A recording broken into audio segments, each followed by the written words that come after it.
Muy bien, esta es nuestra última sesión de emociones. Esta es la cuarta enseñanza que tenemos sobre las emociones. Y hasta ahora, haciendo una recapitulación breve, hemos aprendido que las emociones son un asunto crucial en nosotros.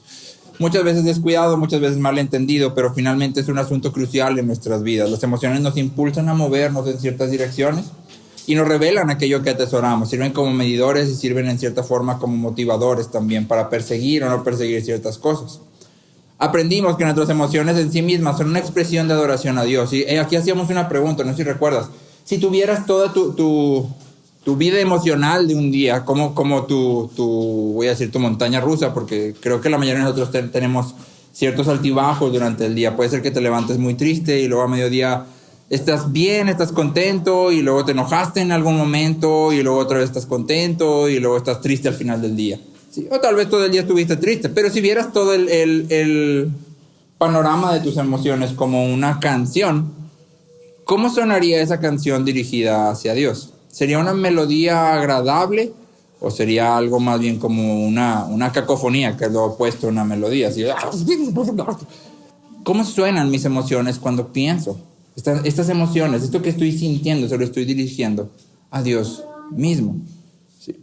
Y la última vez estuvimos aprendiendo sobre cómo contemplar a Cristo y su obra. Sobre cómo contemplar a Cristo y su obra es el principio para ser transformados. ¿Te acuerdas? Decíamos, si queremos cambiar, lo primero que queremos cambiar son las reacciones a nuestras emociones, no las emociones mismas. Las emociones mismas van a ir cambiando conforme tú y yo contemplemos a Cristo y su obra. Ese es el medio para ir siendo transformados. Y ahora nada más me queda una pregunta, esta es la última pregunta. Tal vez tú tienes más, si hay más dudas puedes hacerlas. Creo yo que solo queda una pregunta por responder y es, ¿cuál es la meta? ¿Cuál es la meta? ¿Cómo se ve la vida de un creyente que está madurando en su vida emocional? ¿Cómo se ve un creyente que es maduro en su vida emocional? ¿Sí? ¿Será tal vez que el cristiano maduro en el área emocional está en una felicidad perpetua? ¿O tal vez el cristiano maduro llega a un punto en el que puede estar muy triste, pero si tiene que predicar se pone su máscara de predicador y predica y nadie se da cuenta que está triste? ¿Será ese un cristiano maduro? O tal vez es una persona que simplemente está en modo zen por toda la vida. Siente las emociones, pero las siente despacito. Todas. Está enojado y su enojo es: estoy muy molesto en este momento. Hablamos después. Y tú dirías, wow, qué persona tan madura emocionalmente, ¿no? ¿O cómo se ve un cristiano que es realmente maduro en esta área? ¿Cuál es la meta a la cual tú y yo estamos buscando llegar? Como en todas las otras áreas de nuestra vida cristiana, ¿a quién miramos si queremos ver cómo deberíamos de ser? A Cristo. Observamos a Cristo. Miramos a Cristo y decimos, ok, así se debería de ver. Pero hay un problema. Cuando tú y yo observamos las emociones de Jesús y su vida emocional y cómo expresaba sus emociones, es simplemente imposible. Es imposible simplemente imitarlo. Es imposible simplemente decir, me voy a portar igual que él. ¿Sí? ¿Por qué? Porque es completamente fuera de lo que tú y yo pensamos o imaginamos. Cuando vemos a Jesús, Jesús permanece tranquilo ante situaciones que tú y yo estaríamos hechos un mar de lágrimas, gritando, corriendo, como cuando vemos que los discípulos están totalmente asustados en medio de la tormenta y Jesús se levanta y está totalmente tranquilo. Jesús dice, ¿por qué tienen miedo? De hecho estaba dormido. ¿Sí? O podemos pensar en cómo Jesús está frente a la muerte y tú y yo tomamos la muerte como algo es normal. La muerte es algo que a todos nos pasa. Desde que nacemos todos estamos muriendo y todo el mundo muere, y tú y yo, cuando llega a tocar a una persona cercana a nosotros, podemos sentirnos tristes. Pero en general nuestra reacción a la muerte es indiferente. Pues pasa. Y sin embargo, cuando Jesús viene a la tumba de Lázaro y ve lo que la muerte está haciendo, ¿cuál es su reacción? Enojo. ¿Te acuerdas que leíamos por Juan y decíamos, sí llora, pero su reacción, su emoción más intensa en ese momento es enojo? De hecho, la palabra que se usa ahí literalmente está diciendo que Jesús bufó, ¿sí? Que las fosas nasales se abrieron cuando está como un caballo que bufa, un caballo bufa, como un toro que bufa. ¿Sí? Entonces, la reacción de Jesús es enojo, indignación profunda. ¿Así reaccionas tú a la muerte? Yo sinceramente no. O podemos pensar cuando llega al templo. Llega al templo, está pasando algo que no debería de pasar. ¿Y qué hace Jesús? Hace un látigo. Hace un látigo y luego entra al templo y voltea mesas y latiguea y corre y avienta. ¿Sí? En todo eso no hay pecado. ¿Sí? Pero tú y yo no reaccionamos de esa manera. Tú y yo hubiéramos dicho, ay Jesús, pero ¿por qué no simplemente les dijiste? O sea, ¿por qué no simplemente te paraste y les dijiste, oigan, queridos vendedores, ¿por qué no pueden salir de...? No entendemos la forma en que reacciona Jesús muchas veces porque no estamos en sintonía con lo que Jesús ama y aborrece. Y el problema es ese. El punto es que tú y yo no podemos llegar y ver la vida de Jesús y simplemente imitarlo. Es decir, no puedes llegar el próximo domingo y aventar la librería de la iglesia y sacar los libros y ¡esta no va! ¿Por qué? Porque no cuadraría. No sería lo correcto, ¿sí? Tampoco podemos tratar de enmascarar nuestro temor cuando viene un diagnóstico poco favorable para nosotros. Lo correcto no es, Jesús ante la tormenta estuvo bien tranquilo, yo tranquilo. Eso no es correcto. Si el diagnóstico que viene ante mí es de terror, yo debería de sentir terror, porque el terror me va a llevar a donde debo de estar. ¿A dónde? A los brazos de mi Padre, a Cristo. Voy a tener que correr y decir, ayuda, esto es demasiado para mí. Sí. La respuesta no es enmascararlo, la respuesta no es simplemente imitar a Cristo. La respuesta está más bien en ver qué es lo que Cristo ama, aborrece, cómo expresa sus emociones. Y entonces hay 3 cosas que podemos aprender de la vida emocional de Cristo cuando lo vemos. Creo que hay más, pero estas son 3 que quiero enfatizar. ¿Sí? En primer lugar, me gustaría enfatizar que Jesús no va por la vida en modo zen. Cuando tú y yo vemos la vida de Cristo, Jesús no anda por la vida en modo zen. Jesús expresa sus emociones continuamente. Se las hace saber a aquellos que caminan con Él, como cuando les dice a los discípulos, mi alma está muy afligida hasta el punto de la muerte. Quédense aquí y velen junto conmigo. Sí. Jesús expresa sus emociones, como cuando lo vimos en el templo y voltea mesas. Jesús expresa sus emociones, como cuando le llama a los fariseos sepulcros blanqueados. ¿Recuerdas esta escena que generalmente todos nos aprendemos la parte de dejen a los niños venir a mí? Pero justo antes de eso, los discípulos están evitando que los niños se acerquen a Cristo y le dice que Jesús se indignó. Jesús se indignó. ¿Cómo sabe Marcos que Jesús se indignó? Seguramente se dio cuenta que Jesús se indignó. Seguramente los apóstoles pudieron ver que Jesús estaba indignado. Y Jesús dice, dejen a los niños venir a mí. Y entonces Jesús expresa sus emociones de manera regular y de manera intensa. David Paulison dice, la fe cristiana madura y sabia crea a las personas más realistas de todas. Tales hombres y mujeres estarán caracterizados tanto por lamento profundo como por gozo profundo. Y la idea es, la meta cristiana no es dejar de sentir, sino sentir más profundamente. La meta cristiana es sentir más profundamente. Esa es la meta cristiana. Deberíamos de sentir profundo gozo por la obra de Cristo. Gozo que nos lleva a abandonarlo todo a fin de ganar a Cristo. Y al mismo tiempo deberíamos de sentir profundo lamento al ver lo que el pecado hace en el mundo que Dios ha creado. Deberíamos genuinamente llorar con los que lloran y genuinamente gozarnos con los que se gozan. Genuino, ¿no? Porque muchas veces lloran y te contagia la lágrima, ¿no? Pero realmente no sientes tristeza. Realmente no te dueles por lo que está pasando. Y sin embargo, la meta cristiana es sentir más profundamente. Pero al mismo tiempo, debemos de notar que Jesús no va por la vida ni en modo zen, ni siendo controlado por sus emociones. Cada vez que Jesús manifiesta su tristeza, su enojo, incluso su preocupación, esa expresión de sus emociones está alineada con su misión como Redentor. Cada vez que Jesús manifiesta sus emociones de manera intensa, de manera abierta, su expresión de sus emociones está alineada con su misión. Sus emociones no estorban lo que el Padre lo ha enviado a hacer, sino que lo impulsan. Te pregunto a ti, ¿cuántas veces tus emociones te han llevado a hacer cosas que no deberías? ¿Cuántas veces hemos dicho, perdón, es que me enojé, no debía haber dicho lo que dije? Perdón, es que me enojé, no debía haberme ido, no debía haber azotado la puerta, no debía haberle pegado a la pared, no sé, depende de cómo manifiestes el enojo. O estamos tan profundamente tristes que dejamos de hacer aquellas responsabilidades que tenemos. ¿Cuántas veces nuestras emociones han servido para estorbar lo que tenemos que hacer? Una expresión correcta de nuestras emociones implica que nuestras emociones siempre están en el lugar que les corresponde. ¿Dónde? Bajo el gobierno de Dios. Una expresión correcta de nuestras emociones implica que siempre están en el lugar que les corresponde, bajo el gobierno de Dios. Me llamó mucho la atención. Hice una búsqueda rápida, no es investigación, fue una búsqueda de Google, muy veloz, respecto a cómo les enseñamos a los niños a manifestar sus emociones. ¿Cómo podemos enseñarle?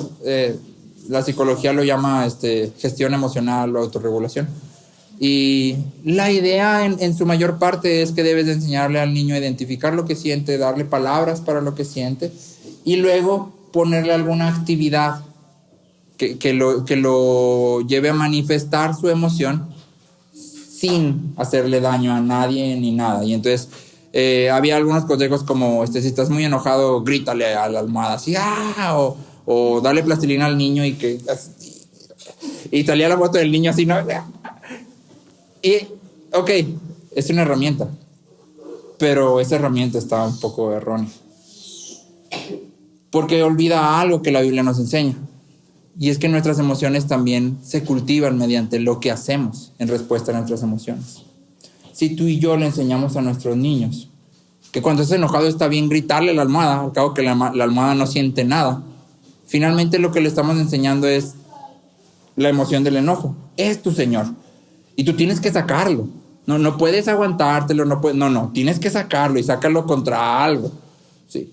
El niño lo que va a hacer cuando vaya creciendo es buscar a alguien que sea inferior a él y explotar contra ese alguien o contra ese algo. Por eso, si te ha tocado, podemos entrar a casas donde las puertas están agujeradas, las paredes están despostilladas. ¿Por qué? Es que mi enojo es tanto que lo tengo que sacar de alguna forma. Y nos olvidamos de algo. Todas nuestras emociones deberían de dirigirnos a un solo lugar. Cuando tú y yo vamos a la Biblia, podemos ver a Cristo mostrando su indignación sin decir cosas que después va a tener que decir, ay, perdón, es que estaba bien enojado, no sabes. ¿Sí?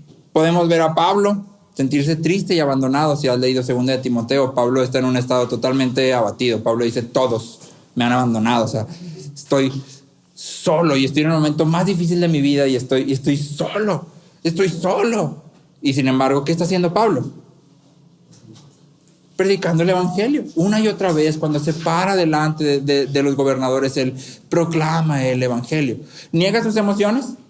No. ¿Sus emociones le estorban hacer lo que tiene que hacer? No. ¿Cómo lo hacen? Podemos ver a Jeremías. Jeremías me encanta porque pensamos en los hombres cristianos o en los hombres de la Biblia generalmente como superhombres, pero luego llegas a Jeremías y dices, este compa es lo contrario de un superhombre. Sí. Se la pasa llorando, todo el tiempo tiene miedo, está corriendo, no quiere hacer lo que tiene que hacer, está huyendo de un lado a otro. Pero, ¿qué crees?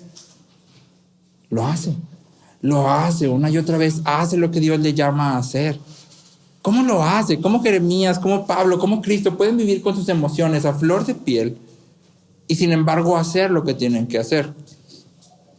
¿Cómo hacían los hombres cristianos? ¿Cómo deberíamos de hacer todas las personas cristianas para gestionar nuestras emociones?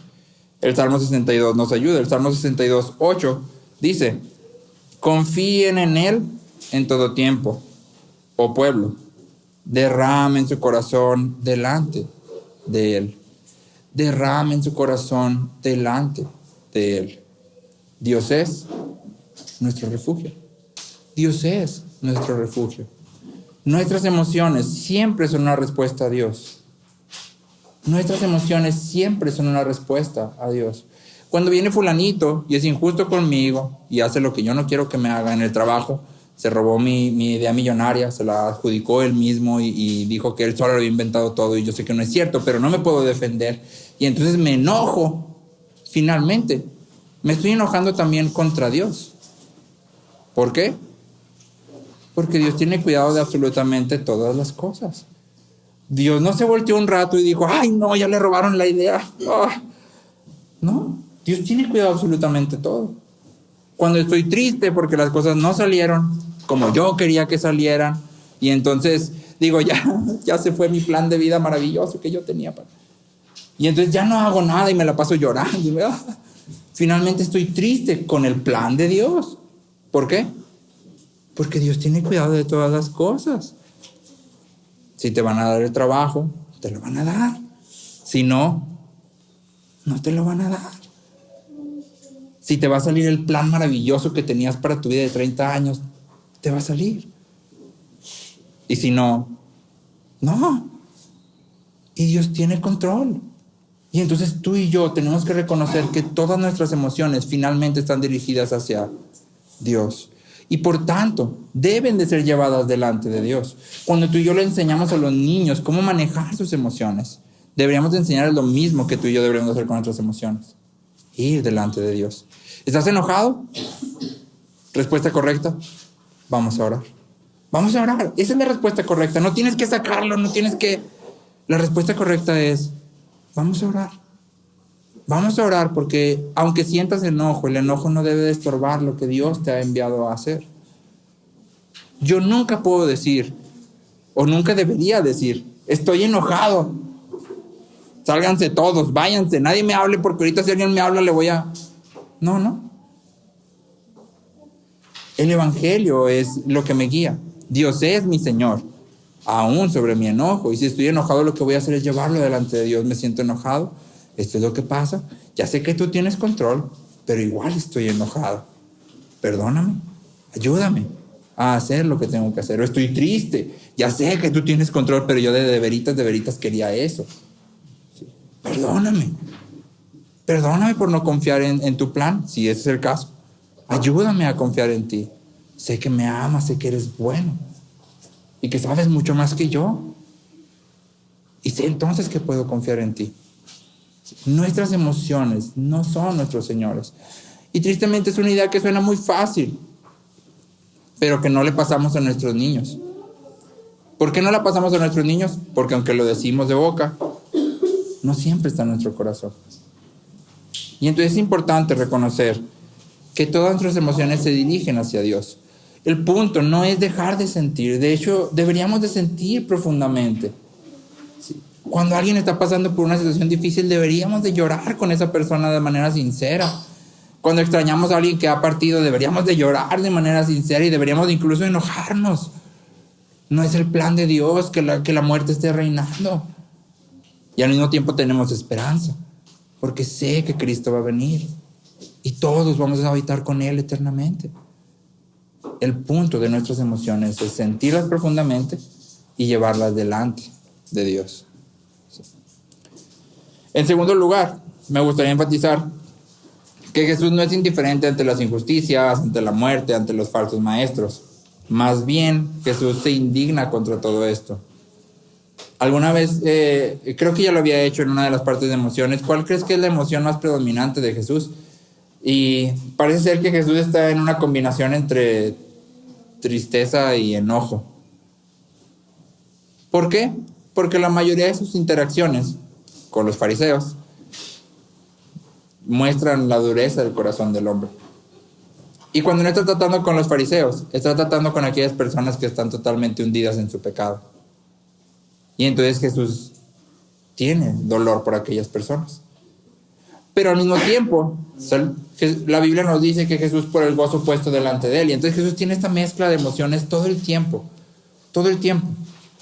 Y me gustaría enfatizar ahorita las que tú y yo decimos son negativas.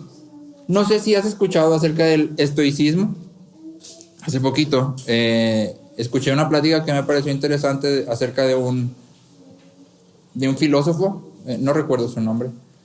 Pero básicamente este filósofo es un estoicista moderno, o un estoico moderno.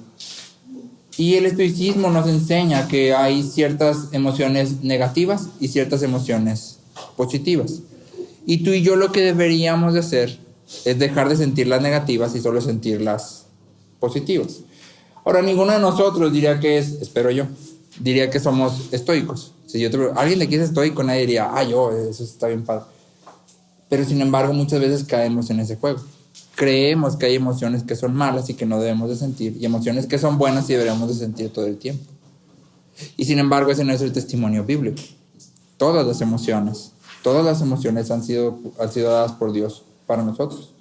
Hay una manera correcta de expresarlas y hay algo correcto a lo que deben de responder, pero todas han sido dadas por Dios para nosotros.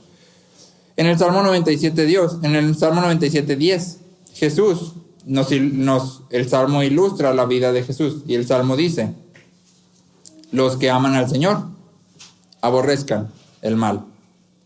Los que aman al Señor aborrezcan el mal. Sí. Amar a Dios significa aborrecer el mal. Aborrecer el mal. Thomas Kempis decía: esta es la más grande sabiduría. Buscar el reino de los cielos despreciando el mundo. Te pregunto, cuando ves al mundo y lo que el mundo ofrece y lo que el mundo extiende hacia nosotros, ¿qué es lo que sientes hacia ello?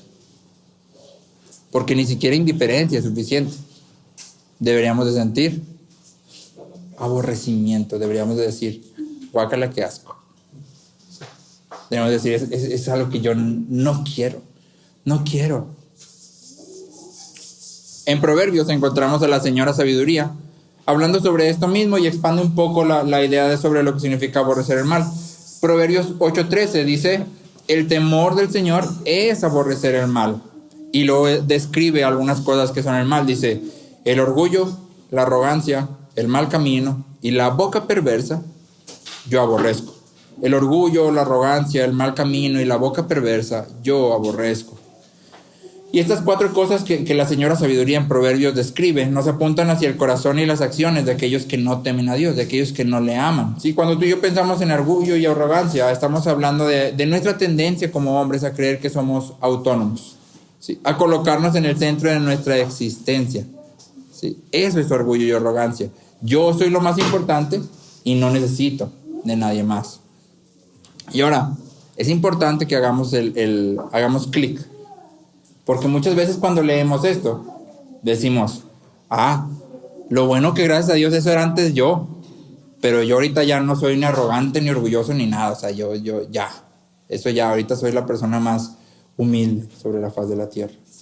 Y nos olvidamos que en realidad la Biblia nos está hablando constantemente a nosotros.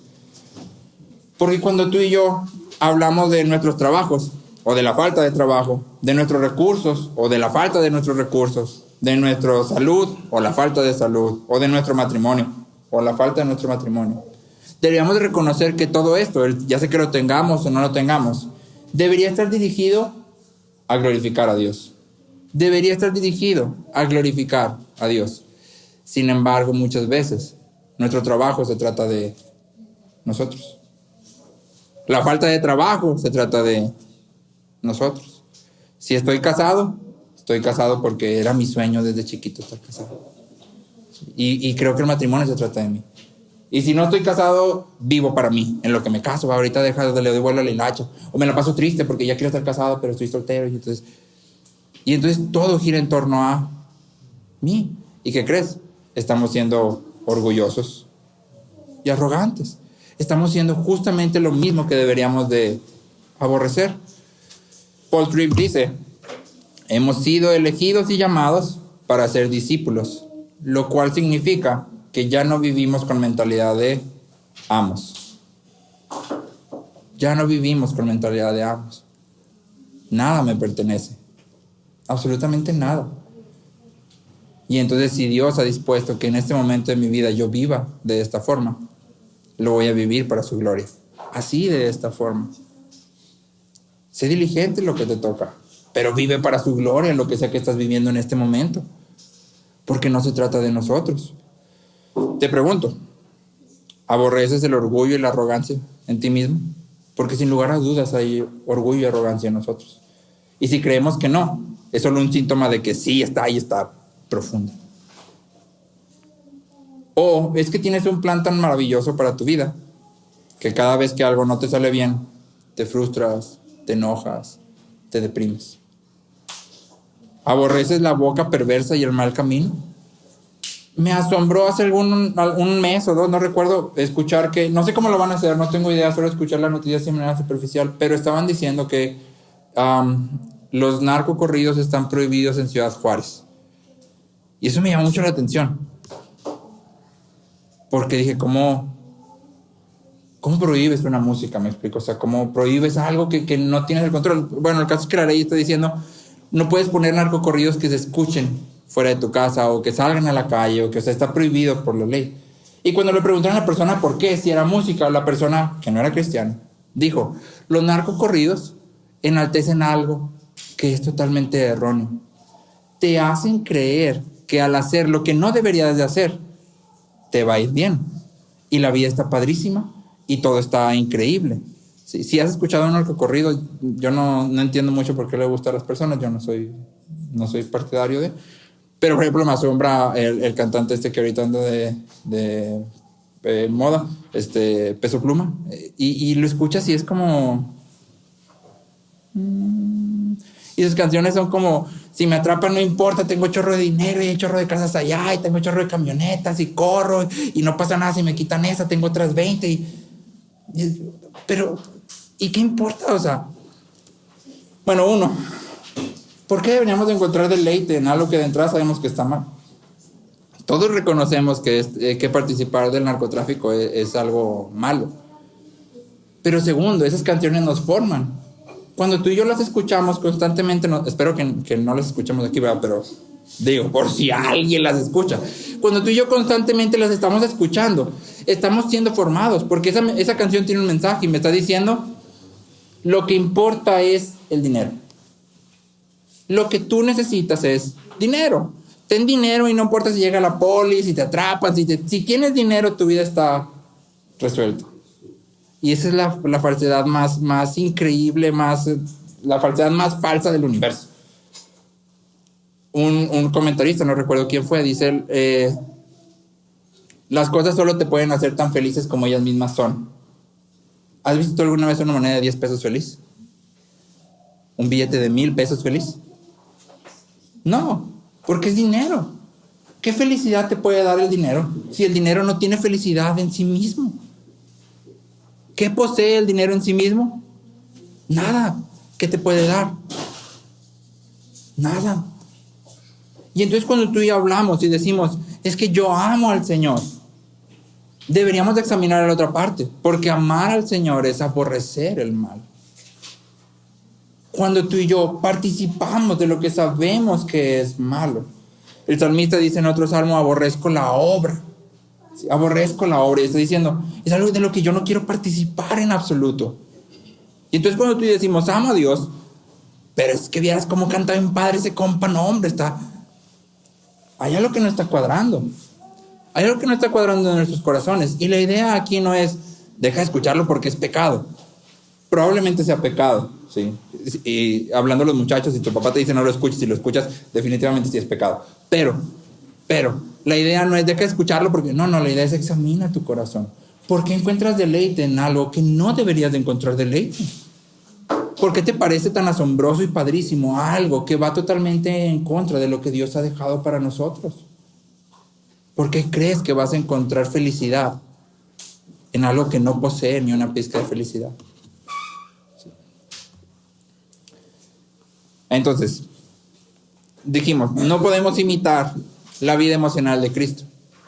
Más bien tenemos que observar cómo Jesús expresa sus emociones, que ya vimos que Jesús siente sus emociones de manera intensa, pero siempre que las expresa están en línea con la misión que el Padre le ha dado. Sus emociones sirven para avanzar esa misión. ¿De dónde nace eso? Primero nace de que Jesús aborrece el mal. Jesús lo aborrece. Por eso se enoja ante la muerte, por eso se enoja ante los que están en el templo, por eso se aborrece la injusticia y el mal, lo que la muerte ha hecho y lo que la enfermedad ha hecho, lo aborrece. Y por eso va a venir a destruirlo. No simplemente le causa una incomodidad pequeña, lo aborrece. Pero en segundo lugar, y no menos importante, sino de hecho al contrario, creo yo que esta es la parte más importante. La fuente de la cual nace el aborrecer el mal y de la cual nace el expresar correctamente nuestras emociones es amar a Dios. Amar a Dios es la fuente del cual todo esto nace. Amar a Dios, obviamente, implica obedecer sus mandamientos, implica creer su palabra, implica agradecer sus bendiciones. Todo eso es amar a Dios.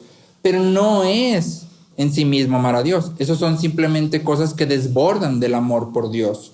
Sí. Si yo me porto muy bien, ¿eso ya inmediatamente significa que amo a Dios? No. Hay gente afuera que es moral y Dios le importa poco. Si yo leo la Biblia, ¿eso ya automáticamente significa que amo a Dios? No. Hay mucha gente también que lee la Biblia y no cree nada de lo que dice. Sí. La esencia de amar a Dios es encontrar nuestro deleite y satisfacción en Él.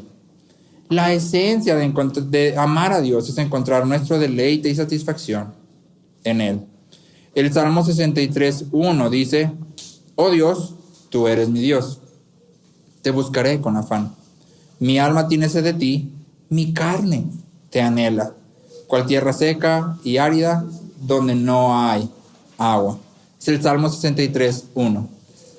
Te pregunto, ¿alguna vez has sentido una necesidad física de estar en intimidad con Dios, por ponerle un nombre? Una necesidad física de orar. Una necesidad física de ir a su palabra y permanecer un rato ahí.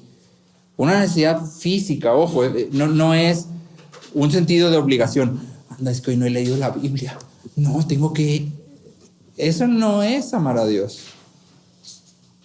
¿Alguna vez hemos sentido una necesidad física como el salmista de decir, no sabes cuántas ganas tengo? O sea, es que necesito ir a sentarme con mi Biblia y pasar un tiempo ahí. Lo necesito, o sea, y ya. Hay una pintura que se llama L'Angelus, disculpen mi francés, y me gusta mucho porque es una pintura muy vieja, que no tengo idea quién pintó, disculpen mi falta de cultura. Pero en esta pintura vemos a dos granjeros, dos adultos, que están terminando están trabajando en el campo y de repente ambos se detienen para orar.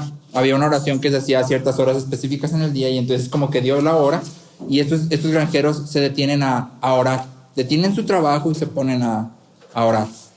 Y es muy interesante la idea del pintor, porque el pintor lo que está queriendo transmitir por esto es que el trabajo no es nuestra vida diaria normal. La oración, la comunión con Dios, es nuestra vida diaria normal. El trabajo es una interrupción en cierto sentido de esa vida normal. ¿Sí? Las labores interrumpen este sentido que deberíamos de tener. Pero tú y yo muchas veces pensamos al revés. Vemos la oración y la lectura bíblica como algo que interrumpe nuestra vida diaria. ¿Sí? Es decir, son las 6 de la mañana, ya me quedan media hora para arreglarme, correr rápido y ya no tengo tiempo de orar. ¿Por qué? Porque si me pongo a orar ahorita, ya interrumpí mi flujo y ya no voy a llegar temprano y todo va a salir mal. Y entonces mi vida diaria está fundamentada en mi trabajo, en mis deberes, en los quehaceres. Cuando debería ser al revés. Mi vida diaria está fundamentada en la oración, en la lectura bíblica, en mi deleite de Dios. Y aquellas cosas que tengo que hacer, en cierta forma interrumpen. Sé que las tengo que hacer, pero mi anhelo, mi deseo es regresar a lo que yo debería estar haciendo. Sí, en cierto sentido. Estamos en una cultura en la que todo queremos práctico. Todo queremos práctico. Te digo que hice esta búsqueda. ¿Cómo enseñamos a los niños a manejar sus emociones? Y toda la mayoría así de artículos de internet eran 5 pasos para enseñar a los niños, 7 pasos, 4 actividades, 3, o sea, todo era, aquí tienes 5 cosas prácticas, 3 cosas, 4 cosas prácticas, pero en realidad nadie se tomaba el tiempo de explicar más a profundidad lo que hay detrás. ¿Por qué? Porque en nuestra cultura todo queremos práctico. Dame cosas que hacer. Yo lo que quiero son hacer cosas y ver los resultados si se puede ahorita en la tarde. ¿Sí? Si se puede ayer, mejor todavía. Y sin embargo, la Biblia nos obliga a frenar. Porque tú y yo deberíamos de tomar el tiempo de lo que ya habíamos dicho. de contemplar la obra de Cristo. Te pregunto, ¿encuentras toda tu satisfacción, todo tu deleite en Cristo? Te lo cambio, porque yo sé que esa pregunta debería ser no, estamos encaminados a. Pero voy a cambiar la pregunta a algo más sencillo. ¿Tienes un sentido de satisfacción y deleite cuando pasas tiempo orando y leyendo? Sin que aprendas nada nuevo, sin que saques tus herramientas de estudio matonas que te van a descifrar el texto griego. No, simplemente lo leí y leí por centésima vez el Salmo 23, que ya me lo sé de memoria, pero me tomé el tiempo de leerlo otra vez. ¿Encuentras en eso satisfacción y deleite? Muchas veces no lo encontramos porque no nos damos el tiempo de meditar en la obra de Cristo. Queremos las cosas ya y las queremos rápido y las queremos prácticas. Entonces yo leo el Salmo 23 y espero que en la mañana leo el Salmo 23, hago mi oración y de ahí para adelante voy a andar bien santo. Eso es lo que yo espero, eso es lo que yo creo. ¿Sí? Sintonicé mi radio a las 6 de la mañana en la estación divina de Dios porque leí, oré y todo, y de en adelante voy a andar, y no funciona así. Tú y yo deberíamos de tener tiempos constantes, tiempos fijos, tiempos diarios de meditar en la obra de Cristo. ¿Cuántas veces tú te has detenido a no hacer nada más que meditar profundamente en quién es Dios, lo que Dios ha hecho, quién eres tú, lo terrible de tu pecado, sin hacer nada, simplemente meditar en ello? Muchas veces nuestro amor por Dios está chiquito porque no nos damos el tiempo de meditar en ello. No nos damos el tiempo de detenernos y decir, tengo que reconocer lo increíblemente grande que Dios es, su gracia, su bondad, su misericordia, y lo terriblemente malvado que mi pecado es. Y cuánto peco. Y cuánto aún me falta para poder decir, te amo genuinamente. ¿Por qué? Porque no la pasamos corriendo de un lado a otro. Mientras tú y yo no nos tomemos tiempos para detenernos constantemente a meditar en esto, nuestro amor por Dios va a ser, por lo general, superficial. La esencia de amar a Dios es encontrar nuestro deleite y nuestra satisfacción en Él. Pero también hay otra forma en que vemos el amor a Dios. Es fácil caer en el error de creer que amo a Dios porque me porto bien, porque leo la Biblia, porque oro. Pero si el amor a Dios es genuino, debe extenderse más allá de los límites de mi propia existencia. Primera de Juan 5:1 dice, todo aquel que cree que Jesús es el Cristo es nacido de Dios. Todo aquel que ama al Padre, ama al que ha nacido de Él. Si te lo parafraseo de otra forma, todo el que ama al Padre, ama a los hermanos. Una de las versiones más sencillas dice, todo el que ama al Padre, ama a los otros hijos de ese Padre. Amar a Dios es amar a los hermanos. Amar a Dios es amar a los hermanos. Sí, y Pablo expande esta idea. Romanos 12, te leo del 9 al 13, dice, el amor se sin hipocresía, aborreciendo lo malo, aplicándose lo bueno. Otra vez la misma idea, ¿te fijas? Amor sin hipocresía implica aborrecer lo malo y aplicarse lo bueno. Dice, sean afectuosos unos con otros con amor fraternal, con honra, dándose preferencia unos a otros. No sean perezosos en lo que requiere diligencia. Sean fervientes en espíritu sirviendo al Señor, gozándose en la esperanza, perseverando en el sufrimiento, dedicados a la oración, contribuyendo para las necesidades de los santos, practicando la hospitalidad. Básicamente en este texto hay dos instrucciones centrales. Dos instrucciones. Aunque hay muchas cosas ahí, hay dos instrucciones centrales. La primera es, sean afectuosos. Lo cual implica que nuestro amor hacia nuestros hermanos tiene un componente emocional. Es, no solo hago lo que el amor dice que haga, sino siento lo que el amor implica sentir. ¿Sí? Es decir, si yo voy con el hermano y le doy una ofrenda de amor, pero se la doy más por obligación, deja de ser una ofrenda de amor, es una ofrenda de obligación. Si yo voy con el hermano y le saco plática, pero la verdad es que ese hermano me cae bien mal, no sabes. No sabes, yo ni quisiera platicar con él, que ni ve. Entonces hay un problema. Estoy cumpliendo con la obligación, pero no estoy amando genuinamente. Estoy siendo hipócrita hasta cierto punto. El amor debe de ser afectuoso. No se trata solo de hacer las cosas correctas, sino de hacer lo correcto en amor. Y este afecto específicamente debe de verse en la preferencia que damos a otros.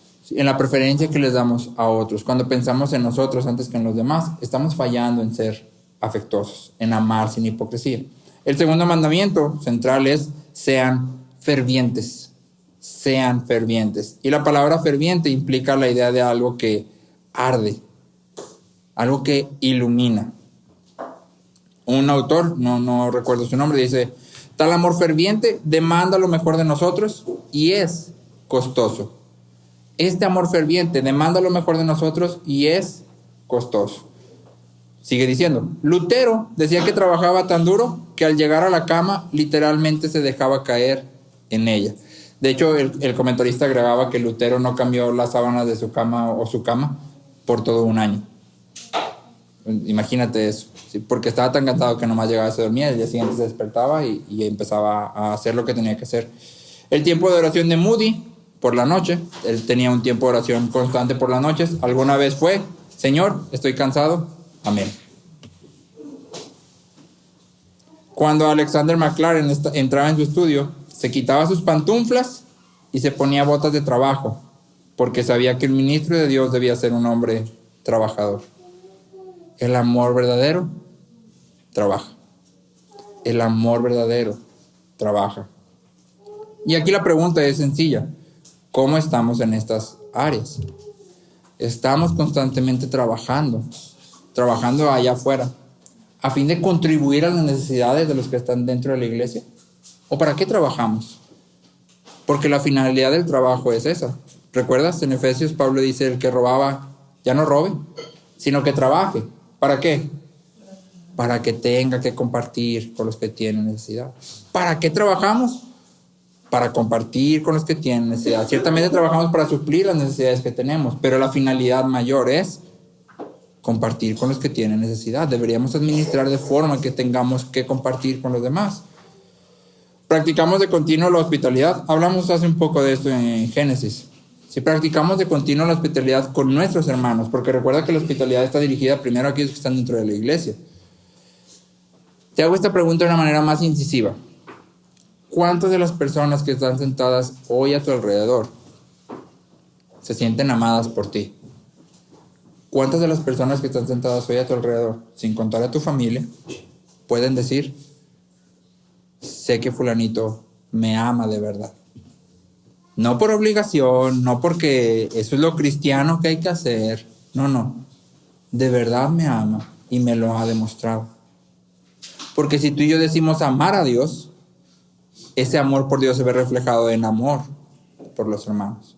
Y si estamos sentados en medio de una iglesia que no está siendo amada por nosotros, de manera que digan: sé que fulanito me ama, entonces nuestro amor por Dios no está siendo genuino, no está siendo completo, está sesgado. Eso añade a las preguntas anteriores: ¿estás aborreciendo lo malo? Porque si no amas a los que están a tu alrededor y aparte encuentras deleite en lo malo, tenemos un grave problema en el corazón entonces. Y entonces no podemos pretender querer que nuestras emociones estén en línea cuando todo lo demás está desordenado. Si nuestras emociones van a ser una melodía de oración para Dios, debemos comenzar por contemplar a Cristo, sí o sí. Nuestros corazones deben ser cautivados por su increíble amor manifestado a tan viles pecadores como tú y como yo, al punto de que toda nuestra satisfacción esté en Cristo. Ese es sin duda el primer paso. De manera que junto con el salmista podemos decir que incluso nuestra carne anhela a nuestro Dios. Pero también debemos recordar que nuestra adoración no consiste simplemente en contemplar. Si tú y yo pasáramos toda la vida simplemente contemplando a Cristo en un sillón, pensando en su maravillosa obra, y nunca nos levantáramos del sillón durante 80 años, ¿estaríamos realmente contemplando a Cristo correctamente? No, porque contemplar a Cristo y reconocer su obra y su amor siempre implica moverte. Moverte a hacer aquello que el Evangelio te está llamando a hacer.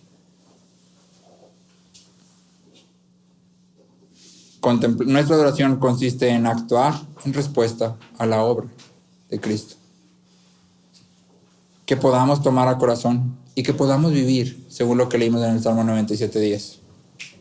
Los que aman al Señor aborrezcan el mal. Los que aman al Señor aborrezcan el mal.